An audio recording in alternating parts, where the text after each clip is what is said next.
नमस्कार, मैं हूं आपके साथ रोशन लाल सैनी और आप देख रहे हैं न्यूज़ 14 टुडे। न्यूज़ 14 टुडे खास कार्यक्रम में हम बात करेंगे लोकसभा सामान्य चुनाव की जो देश भर में हुए हैं और मंगलवार को लोकसभा चुनाव के नतीजे आ गए हैं, जिसमें भारतीय जनता पार्टी के प्रत्याशी को कहीं ना बड़ी जीत जरूर मिली है, लेकिन जो 2019 में उनका आंकड़ा था उससे पीछे रह गए हैं। इसी तरीके से अगर हम बात करें उत्तर प्रदेश में भारतीय जनता पार्टी महज 33 सीटों पर जीत परमट कर रह गई है, तो वहीं समाजवादी पार्टी ने इस बार बढ़ोतरी करते हुए 37 सीटों पर जीत हासिल की है। और कांग्रेस की बात तो कांग्रेस पार्टी ने 6 सीटें जीती हैं। वहीं राष्ट्रीय लोकदल ने एनडीए गठबंधन के साथ 2 सीट जीती हैं, बिजनौर और बागपत। तो इसी तरह से अन्य दलों ने भी 2 सीटों पर उत्तर प्रदेश की अपने सांसद चुने हैं। इस पर बात करेंगे हम, क्योंकि लगातार जो उत्तर प्रदेश में भारतीय जनता पार्टी के फायर ब्रांड नेताओं समेत जितने भी लोग थे, चाहे प्रधानमंत्री नरेंद्र मोदी हो, केंद्रीय मंत्री रहे हों या फिर केंद्रीय मंत्री गृह मंत्री शाह रहे हों, तमाम लोगों ने उत्तर प्रदेश में डेरा डाला हुआ था, क्योंकि उत्तर प्रदेश से होकर के दिल्ली की तक राजनीति का रास्ता साफ होता है। इस दिल्ली के उस पर पहुंचने के लिए उत्तर प्रदेश का तय करना होता है। यही वजह है कि तमाम नाम ने, चाहे वो या गठबंधन के नेता हो या वो एन गठबंधन के नेता हो, उत्तर प्रदेश में डेरा डाला रखा है। तो ना कहीं बात जो अब नतीजे आए हैं, नतीजों पर खासा नुकसान भारतीय जनता पार्टी को, हालांकि भारतीय जनता पार्टी एनडीए गठबंधन यानी जो दल है उनके साथ सरकार बनाने दावा पेश कर रहे हैं। इस पर बात कर लिए हमारे साथ वरिष्ठ पत्रकार अनुज कुमार जी जुड़ चुके हैं। हम बात कर रहे थे। अनुज जी, स्वागत है आपका। रोशन जी नमस्कार, अनुज कैसे जी, हैं जिस आप? तरह से अगर हम बात करें उत्तर प्रदेश में एकदम बढ़िया हूँ, तो जिस तरह से मतदान हुआ और अब मतगणना हुई है, तो 400 पार का नारा दे भारतीय जनता पार्टी चुनाव मैदान थी, तो ऊपर कहीं ना कहीं इंडिया गठबंधन ने फेर दिया। किस तरह से देखते हैं? देखिए, सबसे बड़ी बात यही है कि केंद्र का रास्ता हमेशा उत्तर प्रदेश से होकर जाता है, ये बात तय है। उत्तर प्रदेश ने इस बार रास्ता तो नहीं दिया, लेकिन रास्ता रोका जरूर काफी हद तक। बीजेपी का फुल मेजॉरिटी में नहीं आना या बहुमत का आंकड़ा हासिल नहीं करना, अगर ये मुमकिन हो पाया है तो उत्तर प्रदेश की वजह से ही। यहाँ पे अगर आप गौर करें तो हमने जब पहले बात की थी तो सेकेंड फेज की वोटिंग हुई थी, तीसरा फेज होने वाला था। उसी समय आपको याद होगा तो मैंने जो आकलन दिया था आपको, मेरा मानना था कि 50 से 60 के बीच सीटें जो है वही बीजेपी हासिल कर पाएगी। उस समय तकरीबन जो है 20 सीटें ऐसी दिख रही थी जो फंसी हुई थी। जैसे जैसे, क्योंकि आपको तो पता है 7वें फेज तक उत्तर प्रदेश में वोटिंग हुई है, हर फेज में उत्तर प्रदेश में वोटिंग। जैसे जैसे फेज में वोटिंग बढ़ी, वैसे वैसे जो है सीटों का आंकड़ा भी धीरे धीरे कर बढ़ता। आपको ध्यान होगा नगीना से चंद्रशेखर को लेकर मैंने कहा था कि चंद्रशेखर मुझे तो सीट जीतते हुए दिख रहे हो, और चंद्रशेखर ने अपनी सीट जीत ली। वही बात फिरोजाबाद के लिए भी हुई, वही तकरीबन मैनपुरी और कन्नौज के लिए तो वैसे भी पहले से तय था। देखिए हुआ क्या है, बेसिक एक बात को समझना होगा आज के वक्त में, एनडीए गठबंधन को, खासतौर से बीजेपी को, यह समझना होगा कि आज के वक्त में आपको तमाम उन लोगों को साथ में लेकर चलना होगा जो समाज से कटे हुए हैं। सिर्फ अनाज देकर और सिर्फ योजनाओं का दावा कर आप चुनाव नहीं जीत सकते। अभी तक तमाम दावे और वादों पर बीजेपी जीतती रही, लोगों ने भरोसा किया, लेकिन 10 साल का वक्त बहुत होता है, बहुत बड़ा वक्त था। और उसके बीच में भाई सरकार थी, सरकार ने भी कोशिश की, लेकिन इतनी जल्दी योजनाओं का फायदा हर गरीब तबके तक पहुंच जाए पॉसिबल नहीं था। दावे बड़े थे, डिलीवरी कम थी, नतीजा आपके सामने है। अगर हम बात करें उत्तर प्रदेश की, क्योंकि उत्तर प्रदेश की वो सीट जिसे फिरोजाबाद सीट कहा जाए, अयोध्या सीट पर, क्यों अयोध्या में राम मंदिर आएगा, राम मंदिर के मुद्दे को भारतीय जनता पार्टी चुनाव मैदान में थी। गाना भी बना था कि जो राम को लाए हैं वो हम लेके आएंगे। लेकिन बड़ी बात यह है कि अयोध्या सीट भी भारतीय जनता पार्टी जाती है, तो इसके पीछे आप कुछ रीजन देख रहे हैं? क्योंकि एक तो सीट ऐसी है जिसकी किसी भी पूरे देश को नहीं, दुनिया को उम्मीद थी कि अयोध्या भारतीय जनता पार्टी के खाते में जाए। देखिए, बहुत सीधी सी बात है, मैंने जो आपको बातें कही, दावे अलग है, हकीकत अलग है। अयोध्या में कुछ यही हुआ। अयोध्या नहीं, पूरा फैजाबाद मंडल को अभी भी फैजाबाद के नाम से जाना जाता है। फैजाबाद मंडल की सारी सीटें सपा और कांग्रेस के खाते में चली गई। ये चमत्कार कैसे हुआ? जी ये चमत्कार नहीं हुआ। दरअसल अयोध्या में मंदिर के नाम पे तमाम लोगों के घर लिए गए, घर तोड़े गए, दुकानें तोड़ी गईं, नाराज़गी उसको लेकर थी। लोगों से वादा किया गया कि उनको अलग दुकान दी जाएगी, जी उनको अलग मकान दिया जाएगा, उनको मकान नहीं दिया गया।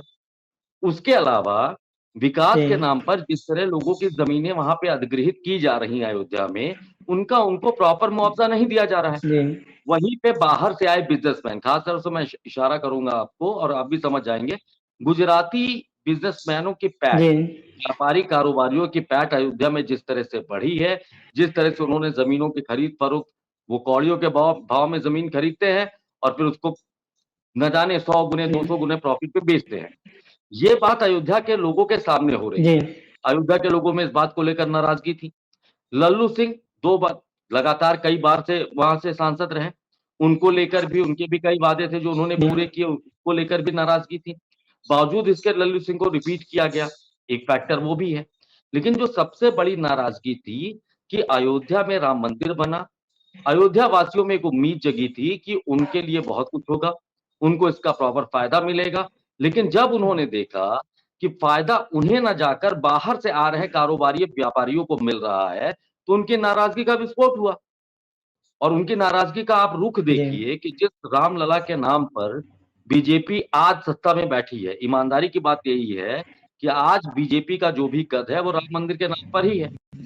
लेकिन जब आप अयोध्या वासियों के जी साथ ही न्याय नहीं कर रहे थे, तो उसका तो खामियाज़ा आपको भुगतना ही था। अब आप देखिए, ठीक ऐसा ही सिचुएशन जी काशी में हुई। वाराणसी सीट से पीएम नरेंद्र मोदी का 1.5 लाख महज़ 1.5 लाख वोटों से जीतने का तात्पर्य है कि विरोध तो वहाँ भी था। 6 लाख से जीते थे पिछली बार करीब जी प्रधानमंत्री नरेंद्र मोदी और इस बार 1.5 लाख हो गया। वजह क्या है? वजह वहाँ पे भी आप 1.5 जाएँगे, लाख % देखिए सीधी बात है, हम जो बातें करते हैं वो तथ्यात्मक और ग्राउंड रिपोर्टिंग के आधार पर करते हैं।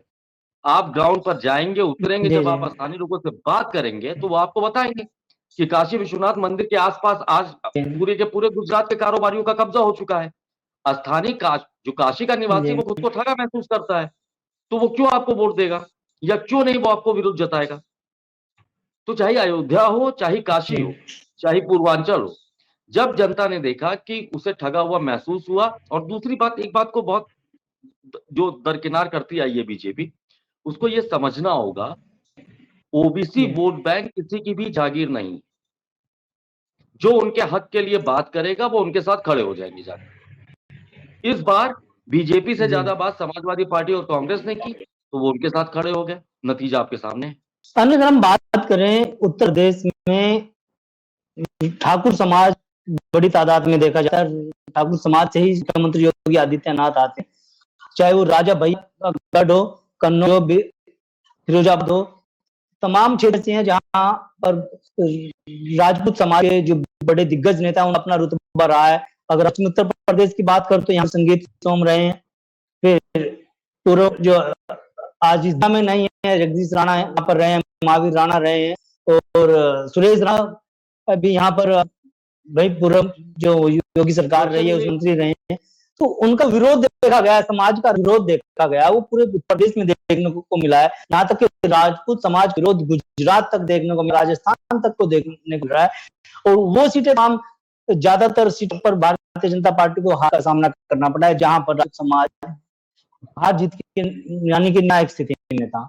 देखिए, मैं आपको अगर सीधे-सीधे कहूँ, मुज़फ्फरनगर तो जाट बाहुल्य सीट थी, फिर भी बीजेपी हार गई। जी फरीद मलिक भी जाट है, कोई दिक्कत नहीं, जीते वो। लेकिन एक कॉमन बात है ना, देखिए है नहीं, क्या अगर कि अगर चाहे अगर पूरा अनु जी मैं एक आपको चीज बड़ा कर दो। इंटरेस्टिंग मैं आपको बड़ा मुझे इंटरेस्टिंग फैक्ट बता रहा हूँ रोचन जी, बता हाँ रहा हूँ। बहुत नहीं नहीं, इंटरेस्टिंग फैक्ट यहाँ बता रहा हूँ। एक संशोधन मैं आप सबसे कर देता हूँ। मैं भी उसी पॉइंट पे आता हूँ, क्योंकि मुजफ्फरनगर सीट है, जाट बहुल क्षेत्र है, लेकिन अगर हम मेरठ के सरदना जाएंगे, मेरठ में आएंगे तो वहाँ राजपूत समाज बड़ी तादाद में है, जहाँ से संगीत सोम करते हैं, तो वहां पर भी खासा विरोध इनको रहा है। नहीं तो लगभग 70-80 हजार वोट राजपूत समाज के मेरठ। मुजफ्फरनगर भी सीट बीजेपी हारी है तो राजपूतों की वजह से ही हारी है, ये बात सच है। वहां ठाकुर वोटरों ने सीधे-सीधे जी हरेन मलिक को वोट किया, इसलिए जीते हैं। मैं उसी पे आ रहा था, जो आप मुझे क्लियर करें, मैं उसी पे आ रहा। जी अब राजस्थान की जो सीटें हारी है वो तो जाट बाहुल्य थी सारी की सारी, वो पूरी बैठी जाटों की है, जी तो नाराजगी तो जाटों में भी थी। पूर्वांचल में आई है, नाराजगी ब्राह्मणों में बहुत थी। जहां ब्राह्मण कैंडिडेट बीजेपी का खड़ा हुआ वहां पे वो जी उन्होंने सपोर्ट किया, लेकिन जहां पर ब्राह्मण कैंडिडेट नहीं था वहां पर वो सीधे सपा पे चले गए या कांग्रेस पे चले गए। जी हुआ क्या है कि हर जाति अपने आधार पर चाहती है कि उसको बेहतर से बेहतर चीजें मिले, वो चाहे ठाकुर हो, वो चाहे ब्राह्मण हो, वो चाहे जाट हो, वो चाहे जो भी वर्ग हो। देखिए सियासत इस पर जो टिकी जी थी अभी तक, अखिलेश यादव ने क्या किया? अखिलेश यादव ने आपकी सोशल इंजीनियरिंग से एक चीज साफ कर दी कि अगर वो दलित और ओबीसी मतदाता को जोड़ने में कामयाब हो जाते हैं, तो कोई भी एक बिरादरी कुछ नहीं कर सकती।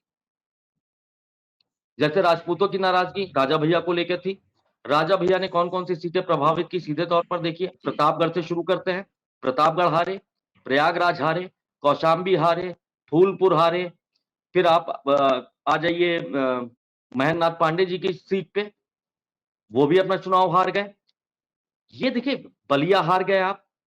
हुआ क्या है? हुआ हाँ, अमेठी देख हुआ लीजिए, अमेठी देख लीजिए, स्मृति ईरानी जो जौनपुर हार गए आप, उप मुख्यमंत्री, उप धनंजय के वापसी प्रधानमंत्री के अगर बाद। मानी जाती है, जी, जी। तो भी प्रधानमंत्री कही जाती थी स्मृति ईरानी, वो भी अमेठी से चुना रही है। टेनिस से चुनाव आ रहे हैं गिरी से, देखिए तो वहाँ स्मृति कई ईरानी बड़े मंत्री इसी हैं। जी। देखिए जो आंकड़े हैं वो तो आपके सामने कितने 6 केंद्रीय मंत्री तो सीधे तौर पर हारे हैं, सीधे तौर पर हारे चुनाव। जी तो क्या वजह रही?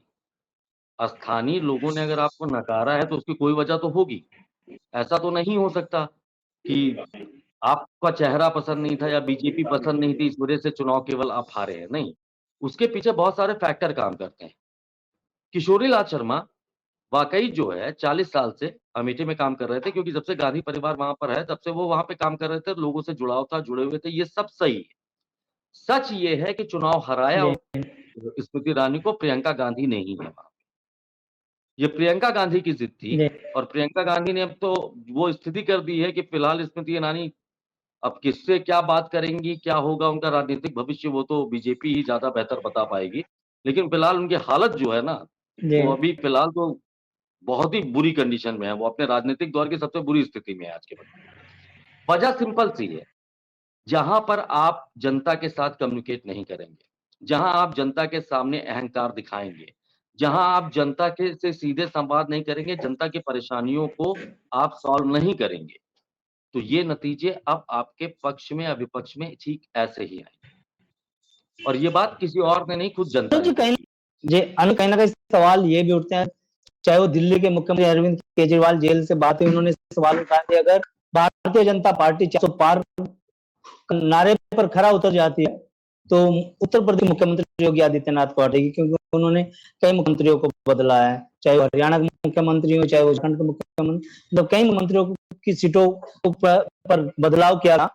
तो ये बाबा की सीट को लेकर उन्होंने सवाल खड़े किए थे। शायद यही वजह भी बताई जा रही है कि ठाकुर समाज ने उस नारे को, नहीं, भारतीय जनता पार्टी का नारा, 400 पार का नारा, उसको रोककर ठाकुर काम किया है। ठाकुर समाज की नाराजगी की 1-2 वजह नहीं थी, जो हम लोगों ने पढ़ा।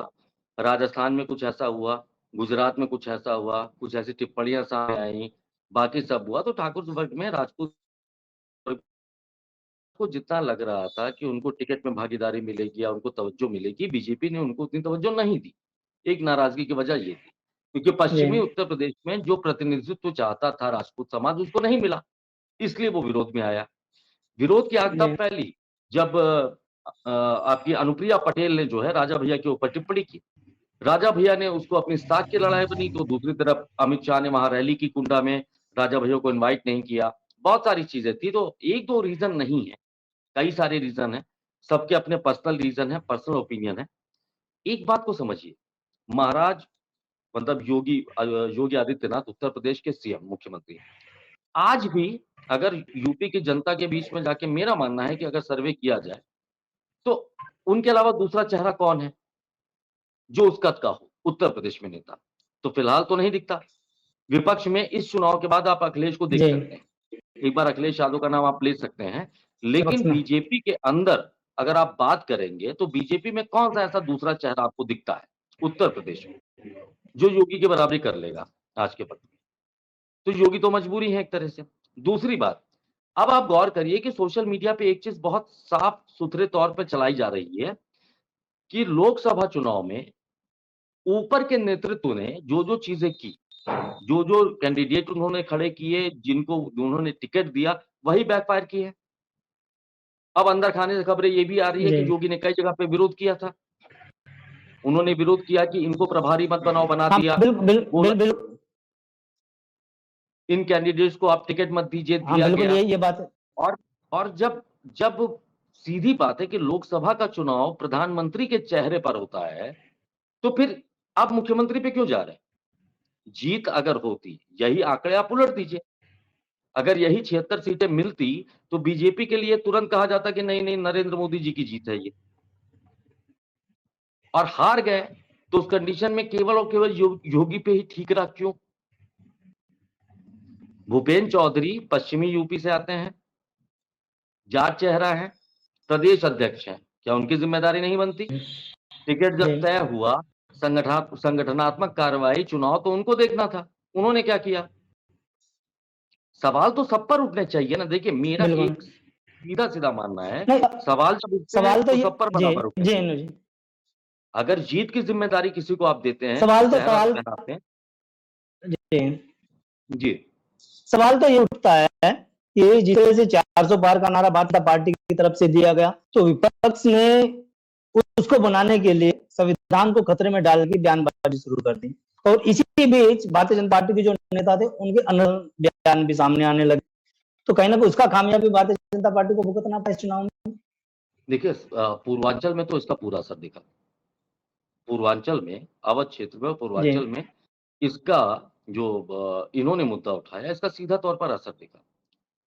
दूसरी बात ये थी कि जो विपक्ष ने इसको जी मुद्दा बनाया, तो बनाया क्यों? आपने कहा था हम महँगाई खत्म करेंगे 2014 में, पेट्रोल का दाम हम यहाँ ले आएँगे, गैस सिलेंडर यहाँ ले आएँगे, महँगाई कम कर देंगे, रोज़गार 2 करोड़ देंगे, सब करेंगे। कहा भाजपा ने? सबने भरोसा किया। जी भरोसा करने के बाद हमने बहुमत देकर जी जनता ने उनको पहुँचाया। जब वो पहुँच गए तो उसके बाद क्या हुआ?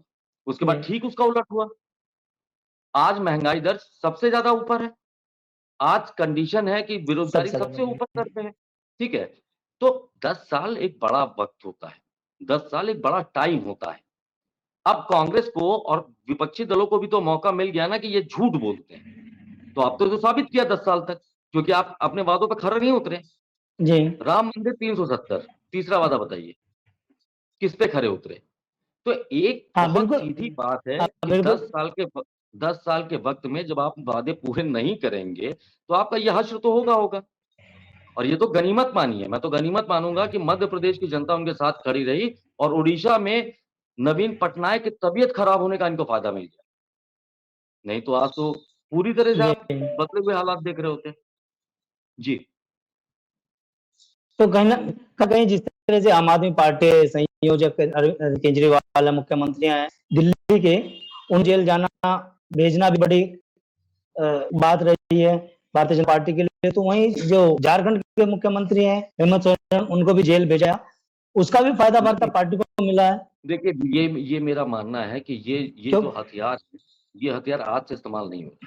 ये कांग्रेस भी अपने समय में जब थी केंद्र में सत्ता में, तो कांग्रेस भी अपने हिसाब से इस्तेमाल करती आई। हालाँकि इस तरह कभी नहीं होता था कि सिटिंग चीफ मिनिस्टर को उठा के जेल में डाल दिया गया हो। ये सारे थोड़े से ज़्यादा हो गए हैं मामले इस तरह के और थोड़े अजीब हैं। लेकिन बाकी सब में, क्योंकि इन सबको एक्यूज़ बनाने से पहले, सबूत प्रॉपर होने से पहले इनको जेल में बंद नहीं किया जाता था। ये थोड़ा फैशन बीजेपी ने बदला है, लेकिन ऐसा नहीं था। ये कांग्रेस भी अपने हिसाब से विरोधियों के खिलाफ इस तरह की रणनीति और राजनीति करती आई है। तो केवल बीजेपी को इसके लिए आप गुनहगार नहीं ठहरा सकते। लेकिन ये भी सच है कि इसका असर और इसकी जो चीज़ें हैं, ये डेमोक्रेसी के लिए और बाकी सब के लिए आने वाले वक़्त के लिए कैसा होगा? अगर ये एक ट्रेंड बन जाता है, तो कल के समय बीजेपी अगर जाती है और कल के इनके भ्रष्टाचार सामने आते हैं, इनके नेताओं के खिलाफ कार्रवाई शुरू होती है, तो मुझे नहीं लगता कि ये हेल्दी डेमोक्रेसी के लिए किसी भी तरह ठीक है। बाकी सारी चीज़ें तो ठीक है, जिसने जो जुर्म किया है, अगर किसी ने घोटाला किया है, तो उसको बिल्कुल जेल जाना चाहिए, उसको सज़ा होनी चाहिए। किसी ने अगर कुछ गलत किया है, तो उसके खिलाफ बिल्कुल बिल्कुल नहीं, कार्रवाई होनी चाहिए। सीएम केजरीवाल को जेल भेजने के पीछे कई सारी वजह तो वो रही हैं, लेकिन सवाल ये है कि पंजाब में आम आदमी पार्टी की सरकार है, वहां पर मैच एक सीट आम आदमी पार्टी के खाते में गई है। दिल्ली की 7 सीटें भारतीय जनता पार्टी जीती, वहां खाता भी नहीं खुला है। हरियाणा में भी एक पेरिडेट इनका लड़ा था, वहां भी खाता नहीं इनका खुल पाया। तो किस तरह से देखा जाए, क्योंकि देखिए आम आम आदमी आदमी पार्टी पर पार्टी सबको भरोसा था, दिल्ली मॉडल बनाने की पर याद की जा रही थी। देखिए आम आदमी पार्टी ने जी जितने वादे दावे किए दिल्ली को लेकर वो पूरे किए। यही वजह है दिल्ली को एक मॉडल के तौर पर पेश भी करती है वो। लेकिन घोटाले में फँसने के बाद, आरोपों में फँसने के बाद कहीं न कहीं साख घटी है। स्वाति मालीवाल वाले केस ने इस मामले को और गंभीर बना दिया। स्वाति मालीवाल ने जो अपने साथ पिटाई के आरोप, गंभीर आरोप लगाए, उसकी वजह जी से आम आदमी पार्टी का नुकसान डबल हो गया वहाँ पर, ठीक है? रही पंजाब की बात और अगर आप बोले हरियाणा की बात, तो हरियाणा में अभी भी अस्तित्व तलाश रही है आम आदमी पार्टी और पंजाब में मेरा मानना है कि पंजाब में भी अभी उस मैच्योर कंडीशन में नहीं है कि लोकसभा चुनाव की हैसियत से चुनाव पंजाब की जनता उनको चुनेगी केंद्र के लिए। तो ये एक अहम वजह हो सकती है। हम अगर पश्चिमी उत्तर प्रदेश में, क्योंकि श्रीकांत त्यागी हैं, उन्होंने पार्टी बनाई, त्यागी समाज खंडराज नजर आया। और सैनी समाज की बात करें तो सैनी समाज भी यहाँ पर भारतीय जनता पार्टी से खिलाफ मैदान में था। तो इसकी वजह से कैराना लोकसभा सीट है, सहारनपुर सीट है या मुजफ्फरनगर सीट, तो वहाँ बड़ी संख्या में वो मतदाता हैं। तो कहीं ना कहीं नुकसान हुआ है देखिए, मैं आपको भारतीय कह जनता तो रहा पार्टी हूँ, को। तो मैं आपको गिना सकता हूँ कई वर्ग जो है, कई वर्ग और कई जातियाँ नाराज़ थे, ठीक है?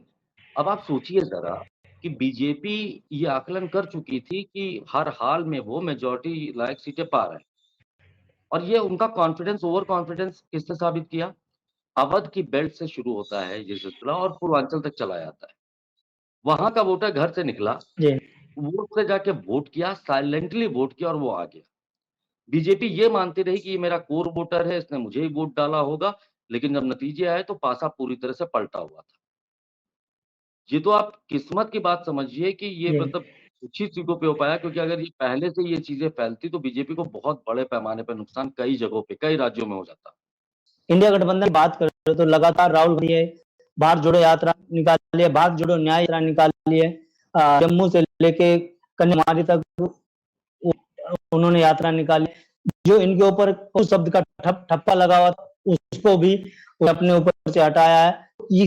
जो इंडिया गठबंधन को जो जीत मिली है, अगर उत्तर प्रदेश की बात करें तो उत्तर प्रदेश 37 सीटें जो समाजवादी पार्टी के खाते में गई है, 6 सीटें जो कांग्रेस के खाते में गई है। तो दूसरे प्रदेशों की हम बात करें वो किस तरह से आम आदमी पार्टी, माफ कीजिएगा, जो कांग्रेस पार्टी है उसके खाते में जो सीटें गई हैं, उसके घटक दल है उनके खाते में जो सीटें गई हैं, वो चेहरा देख के गई है या कांग्रेस पार्टी को देख के गई है या फिर भारतीय जनता पार्टी की जो नीतियां ही हैं उनके खाल पर ये सीटें मिली। देखिए, एक बहुत बड़ा आरोप राहुल गांधी पर शुरू से लगता आया था और खास तौर से मीडिया ने भी बहुत बार उठाया। राहुल गांधी भाषण जब देते हैं तो अटक जाते हैं। भाषण वो ठीक से नहीं दे पाते। वो अपनी बातों को स्पष्ट तरीके से रख नहीं पाते हैं। ठीक है? मुझे लगता है कि भारत जोड़ो यात्रा जी और न्याय यात्रा, दोनों यात्राओं के ज़रिए राहुल गांधी ने जब पब्लिक लोगों से मिले वो, ग्राउंड लेवल पर जानकारी ली, तो उससे उनकी राजनीतिक परिपक्वता कहीं न कहीं बढ़ गई है आज के वक़्त में। उनके भाषणों में भी नज़र आता है, वो कॉन्फिडेंस का लेवल दिखने लगा है कि हाँ, भाषण में अब उनके कोई सवाल नहीं उठते, किसी भी तरह के। दूसरा, प्रियंका को भी लोग बहुत जी सहज रूप में लेने लगे हैं। प्रियंका के भाषण भी लोग सुनते भी हैं और उन्हें पसंद भी करते हैं। देखिए, भाषणों का बहुत फ़र्क है। जी मैन टू मैन कनेक्ट का, लोगों के बीच जाने का और उनसे कनेक्शन एक बनाने का बहुत फ़र्क पड़ता है। राहुल गांधी की यही कोशिश, उनको उन तमाम जो उनके ऊपर दाग धब्बे तमाम तरह के लगाने की कोशिश पिछले 10 सालों में जिस तरह से उनको मतलब पूरी तरह से एक तरह से पक्ष की तरफ से ये साबित करने की कोशिश की गई कि वो तो मूर्ख है, मूढ़ है, उनको कुछ पता ही नहीं है। वो कहीं न कहीं राहुल गांधी ने इस चुनाव में साबित कर दिया कि आप अगर मुझे राजनीतिक तौर पर कमज़ोर समझते थे, तो अब मैं वो कमज़ोर नहीं, ठीक है? इस चुनाव ने ये पूरी तरह से जी साबित कर दिया और ये भी तय है कि आने वाले वक़्त में देखिए जिस तरह की स्कीम लेके आई कांग्रेस, ठीक है? जिस तरह के वादे उन्होंने किए कि हम करेंगे, निश्चित तौर पर अगर जनता को वो सारे फ़ायदे मिलेंगे और उस तरह की चीज़ें होंगी, तो मैं निश्चित तौर पे ये दावा आपसे कर सकता हूँ कि आने वाले वक़्त में कांग्रेस के लिए भरपूर देखिए, ये बीजेपी को करना ही होगा। इस तरफ आगे बढ़ना ही होगा। जब तक आप लोगों से कनेक्ट नहीं करेंगे, आप लोगों तक की सुनवाई नहीं करेंगे, तब तक राजनीति करना आपके लिए मुश्किल होगा। क्योंकि अभी तक जो प्रचार इस चुनाव ने ये दिखा दिया ना कि चाहे टीवी कुछ भी बोलेगा, चाहे मीडिया कुछ भी बोलेगा, चाहे हम आप कुछ भी बोलेंगे, लेकिन जी पब्लिक को जो दिख रहा होगा, जी पब्लिक उसी को वोट देगी जो उसके लिए करेगा, जो उसके लिए खड़ा होगा। अनुज जी, अगर हम उत्तर प्रदेश की बात करें तो पश्चिम उत्तर प्रदेश में सुलग रही मुद्दों की चिंगारी और किसानों और युवाओं के जो मुद्दे रहे, रोजगार का मुद्दा रहा है या जातिगत लामबंदी, भाजपा के जितने भी प्रयास हैं उनकी मुखालफत, उनका विरोध भी यहाँ पर हुआ, उसका भी कहीं ना कहीं देखा जाए वो भारतीय जनता पार्टी को नुकसान भुगतना पाई चुनाव में। देखिए, बीजेपी को लग रहा था कि राम मंदिर के सहारे वो कई सारी सीटों पे तो ऐसे चुनाव जीत जाएंगे। यही होता है ओवर कॉन्फिडेंस इलेक्शन का। अब बात को समझिए, कॉन्फिडेंस ये होता है कि जब आप घर से निकलते हैं गाड़ी लेके, तो गाड़ी का एक बार ब्रेक चेक करते हैं ना कि ब्रेक लग रहा है कि नहीं लग रहा है, बाकी सारी चीजें एक बार, तब आप गाड़ी की स्पीड बढ़ाते हैं कि नहीं नहीं ठीक है, अब सारी चीजें ठीक है, व्यवस्थित। जब भी जी आप बिना ब्रेक के निकलेंगे और स्पीड बढ़ा देंगे, तो हो सकता है एक्सीडेंट हो जाए, हो सकता है उसी दिन आपका ब्रेक फेल हो जाए, ठीक है? तकरीबन ऐसा ही कुछ हुआ। आपने राम जी मंदिर का जो मसला था, राम मंदिर बनने के बाद, इसमें कोई शक नहीं है कि सारा का सारा सपोर्ट बीजेपी की तरफ भी है, सिंपैथी भी है। लेकिन अयोध्या की ग्राउंड रिपोर्ट कुछ और जी कहती है। लोग आज ट्रोल कर रहे हैं अयोध्या के लोगों को, तमाम तरह की बातें कर रहे हैं, लेकिन मैं उनसे विनती करूँगा आप अयोध्या जाइए, अयोध्या में स्थानीय लोगों से बात करिए, वहाँ के मुद्दे तो समझिए, तब आप गाली दीजिएगा जी उनको। उनकी क्या मजबूरी थी कि उन्होंने वोट नहीं दिया, जी एक बार समझिए तो आप उनसे। जी काशी के लोगों को लोग गाली दे रहे हैं, तो काशी पे बिल्कुल जाइए, अनुज जी। समझिए आप उनसे। और जी यहीं पे अनुज बीजेपी जी, अगर को, अगर जी, जी, यहीं पे बीजेपी को सबसे हम बड़ा झटका बात लगा है। कर दें करें जी, अगर हम बात करें दोनों गठबंधन की, चाहे वो एनडीए गठबंधन हो चाहे वो इंडिया गठबंधन, अगर पहले बात करते हैं एनडीए गठबंधन, प्रधानमंत्री नरेंद्र मोदी चुनाव के दौरान 180 से ज्यादा चुनावी रैलियां जनसभाएं की हैं। वहीं कांग्रेस या इंडिया गठबंधन की बात करें तो राहुल गांधी, प्रियंका गांधी दोनों को मिला के भी आधे से कम कार्यक्रम रहे हैं, यानी अस्सी देखिए बयासी कार्यक्रमों में ही ये शामिल हो गए हैं। तो उसका भी बावजूद मैं आपको उसके फिर प्रधानमंत्री नरेंद्र डेटा, मोदी भले आपका ही डेटा फिर से, 240 आपका डेटा, सीटें बीजेपी को दिला पाए हैं। मैं आपका डेटा फिर से ठीक करना चाहूंगा। देखिए, सबसे बड़ी बात यह है कि मेन स्ट्रीम मीडिया जो है राहुल अखिलेश की रैली कवर ही कितनी करता था। आप कितनी रैलियां दिखाते थे, रोड शो कितने दिखाए जी आपने? मीडिया की अगर बात की जाए, हम प्रॉपर मीडिया, हम मैं मेन स्ट्रीम मीडिया की बात कर रहा हूँ, कितने रोड शो दिखाए विपक्ष के, कितने रोड शो दिखाए गए, कितने भाषण जी दिखाए गए, कितनी रैलियां दिखाई गई, कितनी दिखाई गई? होता क्या है ना कि ये सब आंकड़े उसका आते कहाँ से? किसने ज्यादा की रैली, किसने कम की, एक-एक रैली को गिनना डिसंदट करता कौन है ये? ये एक ओपिनियन स्ट्रीट है जो जी बीजेपी 2014 से ही करती आई है। बीजेपी की आईटी सेल इसमें एक्सपर्ट है। वो तो इस पे भी लड़वा देंगे कि आपस जी में कि नहीं, नहीं ऐसा हो गया था, वैसा। देखिए, झूठ फरेब परोसना जो है, मेरे हिसाब से ये सारी चीज़ें, कोई ये बैठने, जब चुनाव में मेहनत होती है, जिस भी लोकसभा में आदमी को जाना है, उस लोकसभा में जा रहा आदमी प्रचार कर रहा है। बात इसकी है कि जो दिख रहा है टीवी में वो दिख रहा है, जी जो दिखाया नहीं जा रहा है तो उसके बारे में आप बात कहाँ से करेंगे? वो तो फास्ट खबरों का एक सिलसिला हो जाता है कि बिल्कुल राहुल गांधी फास्ट में चल गए कि हाँ, वहाँ पे रैली की, काम खत्म। नहीं, अगर मोदी अगर जी आ अगर रहे अगर हम मीडिया हैं। के आंकड़ों की भी माने, क्योंकि अगर हम सहारनपुर मंडल की बात, 3 लोकसभा सीटें यहाँ पर, लेकिन गांधी इन तीनों सीटों पर भी नहीं है। तो इस तरह बात करें, अगर उन आंकड़ों की बात है जो मीडिया ने दिखाया है या अब मैं दिखा आपको रहा है, स्थानीय लेवल की अगर आंकड़ों के हिसाब से अगर राहुल गांधी और प्रियंका गांधी मोदी जी की बराबरी बराबर अगर यहाँ रोड शो कर देते तो कहीं ना कहीं तो आज देखिए, कांग्रेस सरकार हर बन हर जा सकती हर थी इस हर समय। हर हर हर चुनावी दल, हर राजनीतिक पार्टी ये जरूर देख के जाती है कि कहाँ पर हमको फायदा होगा, कहाँ पर हमको फायदा नहीं होगा। मोदी जी भी जिन जिन जगहों पर गए, अमेठी क्यों नहीं गए मोदी जी? चुनावी रैली क्यों नहीं की उन्होंने वहां पे? क्यों नहीं भाषण किया वहां पे? जी रायबरेली क्यों नहीं क्योंकि गए अमित शाह? वहां देखिए, पर एक बात कहीं समझिए, एक बात को समझिए, एक बात को समझिए, ये नैरेटिव है। आपके यहाँ इमरान मसूद के फेवर में उसी दिन माहौल बना जिस दिन प्रियंका गांधी वाड्रा ने रोड शो किया वहां पर। क्या आप इस बात से इनकार करेंगे आप? देखिए, ये सारी नहीं, चीजें बिल्कुल नैरेटिव है। बिल्कुल ये सारी चीजें जहां पे जिस पार्टी को फायदा है, जिस पार्टी को जाना है।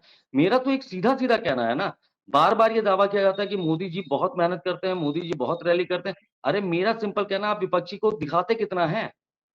विपक्षी बात किस लेवल पे होती है, कितने लेवल पे होती है, बिल्कुल। कितने विपक्षी नेताओं को दिखाया जाता है? पहले ये भी तो देखिए आप। ये भी तो कहीं न कहीं तय होना चाहिए ना। जी। एक तरफ़ा ही बात चलती है, एक तरफ़ा ही बात होती है रोशन जी, तो उसमें क्या बात करेंगे आप फिर? और क्या बात करूँगा मैं? तो चलिए अनुज जी चलते थे एक आखिरी सवाल कर लेते हैं आपसे। आजाद समाज पार्टी के अध्यक्ष यानी भीम आर्मी चंद्रशेखर रावण ने भी लेना में बड़ा इतिहास रचा। हालांकि आपने शुरू में बात रख दी थी, लेकिन अकेले अपने बलबूते पे आके एक ही सीट चुनाव लड़े, वही सीट आजाद समाज पार्टी ने जीत लिया। इसमें चंद्रशेखर आजाद यानी उर्फ रावण ने विजय पताका फहराया है। तो क्या देखते हैं, क्योंकि अगर कहा जाए एक सीट पर लड़ना 100% जीती है चंद्रशेखर ने। देखिए, मायावती जी की ये सबसे बड़ी हार है। मैंने पहले भी आपसे कहा था, आज फिर कह रहा हूँ। ये हार किसी और पार्टी की नहीं है, ये हार बीएसपी की है, ये हार सबसे बड़ी हार मायावती की। ये हार उस आकाश आनंद जी। की है, जो बहुत अच्छा कैंपेन, बहुत धारदार कैंपेन कर रहे थे और जिनको बीच में ही अचानक अपरिपक्व बता के हटा दिया गया कैंपेन से। लेकिन सच्चाई ये है कि इसका हटा दिया सीधा-सीधा गया। जो सीधा-सीधा जो नुकसान है, वो मायावती को है। दूसरी बात, दलित समाज एक चेहरा ढूँढ रहा है। दलित समाज को एक ऐसा नेता मायावती, काशीराम की तरह एक ऐसा नेता चाहिए, जो उनकी बात रखे, जो उनके समाज को आगे ले जाए और जो उनकी बात सुने। शायद यही वजह था कि कांग्रेस और सपा का जो गठबंधन हुआ, यही वजह था कि पूर्वांचल में दलित समाज ने भी सपा को वोट दे दिया क्योंकि कांग्रेस उनके साथ। कहीं न कहीं दलित जी। समाज में कांग्रेस की पैठ अब भी है और यही वजह थी कि क्योंकि समाजवादी पार्टी और दलित वोटर ये धुर विरोधी है। मतलब दलित वोटर का समाजवादी पार्टी को वोट देना ये आप आश्चर्य ही मान सकते हैं और कुछ नहीं। लेकिन इस बार ये करिश्मा हुआ है। तो उसकी जो अहम वजह नज़र आती है, वो ये आती है कि कांग्रेस के साथ गठबंधन था समाजवादी पार्टी का और कांग्रेस पर दलित मतदाता भरोसा करता था, जिसकी वजह से उन्होंने समाजवादी जी। पार्टी के के जो भी कैंडिडेट थे, उनको भी वोट दिया और 37 सीट आप समझ रहे हैं, 6 सीट कांग्रेस की, 37 जी। सीट समाजवादी पार्टी की 80 सीटों में जो दावा चल रहा था कि 74 सीटें एग्ज़िट पोल तक दिखा रहे थे कि 65 अ, से 73 सीटें दे रहे थे। आप आश्चर्य सोचिए कि मतलब दावे से भी उलट आना, तो इसका मतलब है कि बीजेपी को इन सब पे फ़ोकस करने की ज़रूरत है और बीजेपी को निश्चित तौर पर अपनी रणनीति में बदलाव करने की ज़रूरत है। 2027 में भी बहुत दिन नहीं है और मुझे लगता है कि ये बहुत बड़ी सरदर्दी भी साबित हो सकता है। चलिए बहुत-बहुत धन्यवाद अनुज जी, हमारे साथ आपको जुड़ने के लिए आपने कीमती समय दिया। और जिस तरह आप देख रहे थे, अनुज जी ने बताया है कि जो उत्तर प्रदेश में तमाम सीटें हैं, वो चाहे वो पश्चिमी उत्तर प्रदेश हो या पूर्वांचल हो या बुंदेलखंड हो या अवध क्षेत्र हो, तो वहाँ पर जितनी सीटें भारतीय जनता पार्टी की जीत कर आई हैं, कुल 36 सीटें जी हैं, तो उसका कहीं न कहीं ठीक रहा है। मुख्यमंत्री योगी आदित्यनाथ के सिर पर माना जा रहा है। अगर सीटें जीत कर वो 60, 65, 70, 75 सीटें जीत जाती तो उसके ऊपर भारतीय जनता पार्टी कहती कि ये नरेंद्र मोदी के चेहरे पर सीटें जीत रही हैं। अगर हम बात नगीना की, चंद्रशेखर की सीट जीतने के बाद बड़ी बात सामने आ रही है कि जो अकेले बलबूते पर चंद्रशेखर आजाद ने ये सीट जीती है, तो उस पर कहीं न कहीं ये इतिहास रचा है, क्योंकि मायावती को बड़ा झटका लगा है और दलित समाज भी इसका चेहरा ढूँढना चाह रहा था, इस मायावती के बाद जो अब चंद्रशेखर के रूप में उनको मिला है। इस कार्यक्रम में इतना ही। फिलहाल हमें दी इजाजत। ताजा तरीन खबरों के लिए बड़ी न्यूज़ 14 न्यूज़ के साथ। अगर आप ये खबर फेसबुक पर देख रहे हैं तो वीडियो को लाइक करके पेज को फॉलो करें। इसके अलावा अगर आप इस खबर से यूट्यूब के जरिए जुड़े हैं तो चैनल को सब्सक्राइब करके बेल आइकन दबाना बिल्कुल ना भूलें। नमस्कार।